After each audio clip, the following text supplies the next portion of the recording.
hide-and-seek horror story. The rules of hide-and-seek are simple. One person counts while the others hide. When found, you're out. The game ends when everyone is found or when someone gives up. But in the old Whitmore mansion, the game never ends, and the seeker isn't human. 17-year-old Casey Martinez stood outside the abandoned Whitmore mansion with her 3 friends, staring up at the decaying Victorian structure that had dominated the hilltop overlooking their small Oregon town for over a century. The windows were dark, several boarded up, and the wraparound porch sagged dangerously on one side. "This is the stupidest idea you've ever had, Jenna," Casey said, not for first time that evening. Her best friend Jenna grinned, undeterred. "Come on, it's Halloween. What better place to prove we're not scared of some urban legend? Besides, we'll be legends if we spend the night here." The legend says 4 high school students went in to play hide-and-seek in 1987, and only one came out, Marcus pointed out, adjusting his glasses nervously. "And she never spoke again." "Exactly legend," Jenna insisted. "Not real. Just stories to scare kids away from a condemned building." Casey's boyfriend Tyler put his arm around her shoulders. "We don't have to stay all night. Just long enough to get some footage for Jenna's TikTok. Prove we were here, then we leave." "Fine," Casey relented, though every instinct screamed to her to turn around. "But we stick together. No wandering off." The front door hung open, the lock long since broken by previous trespassers. Inside, the mansion was a tomb of decayed grandeur, rotting wallpaper, holes in the floor, graffiti covering walls that had once been elegant. The smell of mold and decay was overwhelming. Jenna pulled out her phone, starting to record. "Okay, Whitmore Mansion. We're really doing this. Who want to play hide-and-seek?" "Are you insane?" Casey demanded. That's literally how the story goes. The kids who disappear were playing hide-and-seek, which is exactly why it's perfect content. Jenna countered. "Come on, don't be boring. 1 round, quick game, then we leave. Tyler, you count first." Against his better judgment, Tyler agreed. The 4 of them stood in the main foyer, and Tyler began counting to 30, facing the wall. 1, 2, 3. Casey, Jenna, and Marcus scattered into the darkness of the mansion. Casey found herself running up the grand staircase, the wood creaking dangerously under her feet. On the 2nd floor, she ducked into what had once been a bedroom, now empty except for a moldering mattress and broken furniture. She crouched behind an overturned dresser, her heart pounding. In the silence, she could hear Tyler's counting echoing up from below. 27, 28, 29, 30. Ready or not, here I come. Casey listened to Tyler's footsteps moving through the 1st floor. Then she heard other sounds, footsteps that didn't match Tyler's rhythm. Multiple sets of footsteps moving through the house, searching. "That's weird," Casey whispered to herself. Tyler was only one person. Why did it sound like several people were searching? A door slammed somewhere on the floor below. Then another, and another. The sound was systematic, deliberate, as if someone or something was checking every room. Casey's phone buzzed with text from Jenna. "Where are you?" "Something's wrong. Tyler found Marcus, but says he didn't. Tyler's still counting in the foyer. Who's searching the house?" Casey's blood went cold. If Tyler was still in the foyer, still counting, then who was moving through the mansion, opening doors, searching? She typed back quickly. "Hide! Don't make any noise. Something else is in here." The footsteps were getting closer, climbing the stairs now. Casey pressed herself against the wall, barely breathing, watching the doorway of her hiding spot. A shadow passed across the opening, tall, impossibly thin, moving with an unnatural gait. And it was whistling, a child's tune, simple and repetitive. "Ring around the rosy, pocket full of posies." Casey clamped her hand over her mouth, to keep from screaming. This wasn't Tyler. This wasn't any of her friends. This was something else. The shadow paused outside her room. Casey could see it through the doorway now. A figure that looked almost human, but wrong in subtle ways. Too tall, arms too long, head tilted at an angle that shouldn't be possible. And its eyes. When it turned its head, Casey saw eyes that reflected her phone's dim light, like an animal's, glowing faintly in the darkness. "Found you," it whispered in a voice that sounded like multiple people speaking in unison. "One." The thing moved on, continuing down the hallway, still whistling that terrible children's song. Casey heard opening more doors, searching more rooms. And then she heard a scream, "Marcus," from somewhere on the third floor. The scream was cut short. Casey's phone buzzed again. A text from Tyler. "Where's everyone? Casey? Jenna? Marcus? The game's over. Come out." Casey's hands trembled as she typed. "Something's hunting us. The seeker isn't you. Get out of the house." A reply came back immediately. "What are you talking about?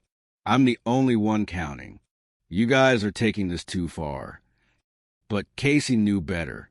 Tyler was still in the foyer, still thinking he was playing a game. He had no idea what was really happening in the mansion above him. She needed to find her friends, needed to get to Tyler, needed to get everyone out. But the thing was still on this floor, still searching, still whistling. Casey crawled out from behind the dresser and moved toward the doorway, peering out carefully. The hallway was empty, but she could hear the whistling coming from a room farther down. She went in the opposite direction, toward the back staircase she'd noticed earlier. As she reached the stairs, she heard Jenna's voice from below, calling out, "Tyler? Casey? Guys, this isn't funny anymore. Where's everyone?" "Jenna," Casey hissed down the stairwell. "Up here. Quiet." Jenna appeared at the bottom of the stairs, her phone's flashlight sweeping upward. "Casey? What's going on? I can't find Tyler or Marcus anywhere, and..." "Shoo." Casey descended quickly, grabbing Jenna's arm. "Something else is in here. It's not Tyler searching for us. Something's playing the game with us, and I think it found Marcus." "What do you mean it found him? Where is he?" Before Casey could answer, they heard it. Footsteps on the stairs above, descending slowly. And that whistling getting closer. "Ashes, ashes, we all fall down." Both girls ran, moving to the first floor toward the foyer where they'd started. They found Tyler standing exactly where they'd left him, his back still to the wall where he'd been counting, now scrolling through his phone confused. "Tyler!" Casey grabbed him. "We need to leave. Now." "What?" "But we haven't finished the game. I haven't found anyone yet." "Forget the game." Jenna was looking back the way they'd come, her face pale. "Something's in here with us. Marcus is missing, and..." A sound from above silenced them, a heavy thud, like something large being dragged across the floor. They looked up to see Marcus's body being pulled across the second-floor landing, his eyes open but unseeing, his neck bent at an impossible angle. Pulling him was a thing Casey had seen, the too-tall figure with two long arms and those terrible glowing eyes. It looked down at them and smiled, revealing teeth that were too sharp and too numerous. "Two," it said in that chorus of voices. "3 more to find."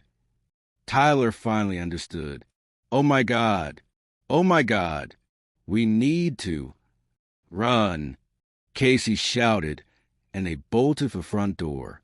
But the door was closed now, though Casey knew they'd left it open. Tyler reached it first, pulling on the handle, but wouldn't budge. "It's locked!" he screamed. From the outside, the thing was descending the grand staircase now, taking its time, whistling that children's song. Behind it, Marcus's body was propped up in a sitting position on the landing, his dead eyes watching them. The windows, Jenna pointed to a boarded-up window. They ran to it, Tyler and Casey pulling at the boards while Jenna and Tyler pushed. The wood was old, rotten, and finally gave way with a crack. Go, go, go! Tyler shoved Casey through first, then Jenna. As he started to climb through himself, the thing was suddenly there, its two long fingers wrapping around Tyler's ankle. 3, it whispered. No. Casey grabbed Tyler's arms, pulling as hard as she could. Jenna joined her, both of them yanking while Tyler screamed. The thing pulled back, and for a terrible moment, Tyler was stretched between them, being pulled apart. Then Casey's grip slipped. Tyler was yanked backward, disappearing into the darkness of the mansion. His screams echoed for a moment, then stopped abruptly. Tyler! Casey lunged to the window, but Jenna grabbed her, holding her back. He's gone. We have to go, Casey, or it'll get us too. They ran down the hill, away from the mansion, not stopping until they reached Jenna's car parked on the road below.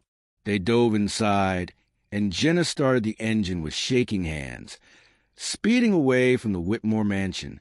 But as they drove, Casey looked back.